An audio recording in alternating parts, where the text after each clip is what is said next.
ప్రశ్నిస్తా అంటూ పార్టీ పెట్టిన డిప్యూటీ సీఎం పవన్ కళ్యాణ్. విద్యాశాఖ మంత్రి నారా లోకేష్ శాఖలో జరిగిన డిఎస్సి అక్రమాలపై ఎందుకు మౌనం వహిస్తున్నారని వైఎస్ఆర్సీపీ జాతీయ అధికార ప్రతినిధి మాజీ ఎంపీ మార్గాని భారత్ నిలదీశారు. ఏంటంటే ఒక్కొక్క ఉద్యోగము 15 లక్షల రూపాయలకి అమ్ముకున్న సందర్భాలు ఇవాళ బయట నుంచి వచ్చే ఆరోపణలు. మరి నిజంగా నిరుద్యోగ యువత యొక్క పొట్ట కొడుతున్నారా లేదా అని వాళ్ళు సూటిగా ప్రశ్నిస్తున్నాం. మీరు వచ్చిన 2 సంవత్సరాలు, ఇది 3వ సంవత్సరం ప్రారంభమైంది. మరి ప్రతి సంవత్సరానికి జాబ్ క్యాలెండర్ ప్రకటిస్తానన్న నారా లోకేష్ గారు ఎన్ని ఉద్యోగాలు తీసుకున్నారు, వాళ్ళ యొక్క డేటాను కూడా బయట పెట్టాల్సిందిగా వైఎస్ఆర్ కాంగ్రెస్ పార్టీ తరఫున డిమాండ్ చేస్తా ఉన్నాం. మరి ఇదొకటే కాకుండా ఇందులోనే నిరుద్యోగ యువత అందరికీ కూడా రాష్ట్ర వ్యాప్తంగా నెల 3,000 రూపాయలు మరి స్టైఫండ్ కింద ఇస్తానన్నారు. ఎంతమందికి ఇచ్చారు, ఏమిచ్చారో ఇవన్నీ కూడా బయట పెట్టాల్సిందిగా ఇవాళ డిమాండ్ చేస్తా ఉన్నాం.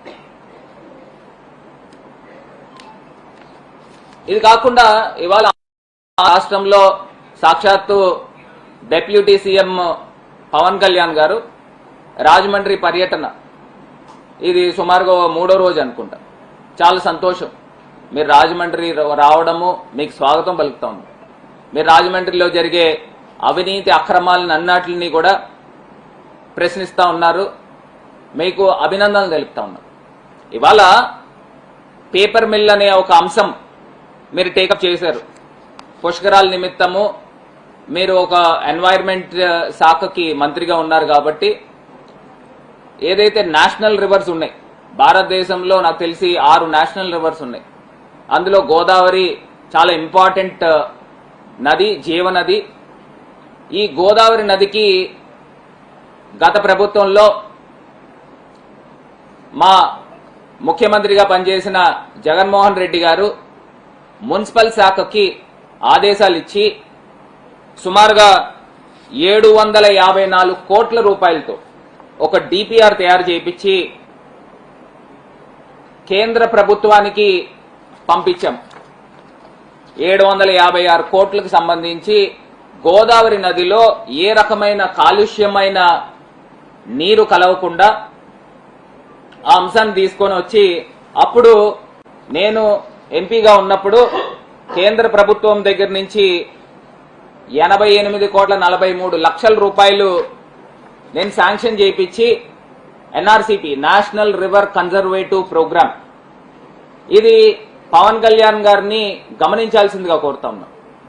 మీ శాఖకు సంబంధించి మీరు ఏదైతే ప్రస్తావన చేస్తున్నారో గజేందర్ సింగ్ షెకావత్ గారు, ఇప్పుడు ఆయన టూరిజం మినిస్టర్ ఉన్నాడు, అప్పుడు జలశక్తి మినిస్టర్ కింద ఉన్నప్పుడు ఆయన దగ్గర నుంచి మేము తీసుకుని వచ్చాం. ఆయన మాకున్న ఒక పర్సనల్ రిలేషన్తో ఆయనతో మేము ఒక యంగ్స్టర్ గా ఎప్పటికప్పుడు సంప్రదింపులు చేసి ఎంపీగా ఉన్నప్పుడు రాజమహేంద్రవరానికి, ఆంధ్రప్రదేశ్కి కేంద్ర ప్రభుత్వంలో మేము లేకపోయినప్పటికీ కూడా 88 కోట్ల రూపాయలు తీసుకొచ్చిన చరిత్ర వైఎస్ఆర్ కాంగ్రెస్ పార్టీ.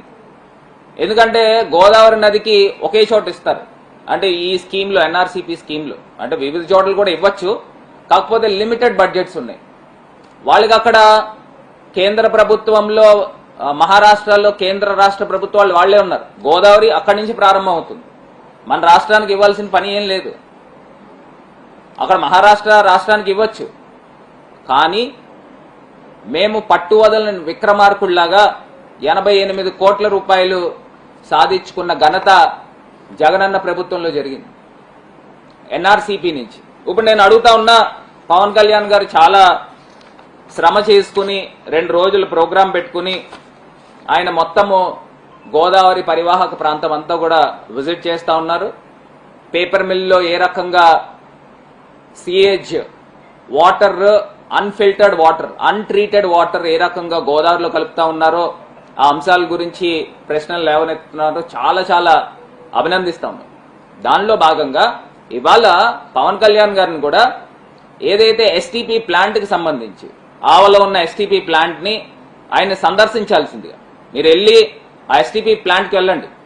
ఆ ప్లాంట్ లో ఏ రకంగా ట్రీట్మెంట్ జరిగి ఏవైతే సీవేజ్ వాటర్ వస్తా ఉందో ఆ సీవేజ్ వాటర్ ట్రీట్మెంట్ జరిగి గోదావరిలో వదలాలి.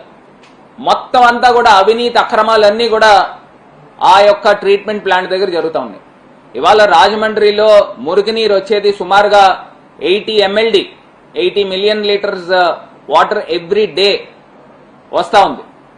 ఆ 80 MLDకి సంబంధించి మన దగ్గర ఉన్న ట్రీట్మెంట్ ప్లాంట్ గతం దాకా 2019 ముందర దాకా 30 MLDకి మటుకే ఉంది.